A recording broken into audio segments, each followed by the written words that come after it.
Hello बच्चों, let's see this question. And here this question says, what is कोपरा?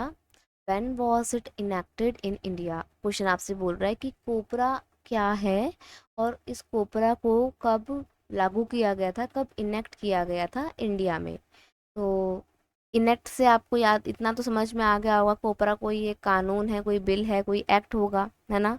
तो ये आपको बिल्कुल ऐसा लग रहा है, सही लग रहा है।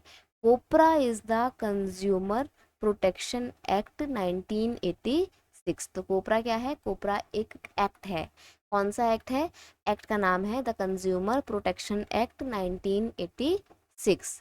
दिस एक्ट वॉज इनेक्टेड इन 1986। अब इस जो ये जो एक्ट है ना, इसको कब लागू किया गया था? 1986 में इसको लागू किया गया था, to promote the interest of consumer in India. और क्यों लागू किया गया था? ताकि इंडिया में कंज्यूमर्स के राइट्स को, उनके इंटरेस्ट को, उनको प्रोटेक्ट किया जाए और कंज्यूमर्स का किसी भी तरीके से एक्सप्लॉयटेशन ना हो, उनको गलत चीज़ें ना दी जाए, उनको फॉल्स इन्फॉर्मेशन ना दी जाए। इस वजह से कंज्यूमर्स के राइट्स को प्रोटेक्ट करने के लिए ही 1986 में इंडियन गवर्नमेंट ने द कंज्यूमर प्रोटेक्शन एक्ट 1986 को लाया था।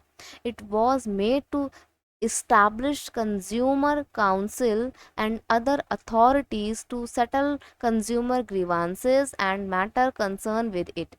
अब देखो क्या हुआ था इसको, it was made to establish consumer council. अब जब ये कंज्यूमर प्रोटेक्शन एक्ट लाया गया तो साथ ही साथ कंज्यूमर्स के राइट्स को देख रेख करने के लिए, उनको किसी भी तरीके के एक्सप्लोटेशन से बचाने के लिए क्या किया गया? Consumer councils and other authorities को सेटल किया गया, जो कि कंज्यूमर से रिलेटेड मैटर से रिलेटेड कनेक्ट थी और उससे रिलेटेड थी, और कंज्यूमर्स के जितने भी ग्रीवांसेस होते थे, जितने भी मैटर्स होते थे, उसकी सुनवाई करती थी।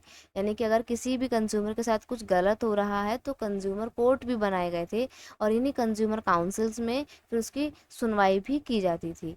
तो यानी कि हम इस बात से समझ सकते हैं कि कोपरा के माध्यम से भारत के जितने भी कंज्यूमर हैं, जितने भी उपभोक्ता हैं, उनके अधिकारों की रक्षा की गई और साथ ही साथ उनको बचाया गया किसी भी तरीके के एक्सप्लॉयटेशन से जो कि सेलर उनके साथ कर सकता है। Right? I hope you understood it well. Best of luck.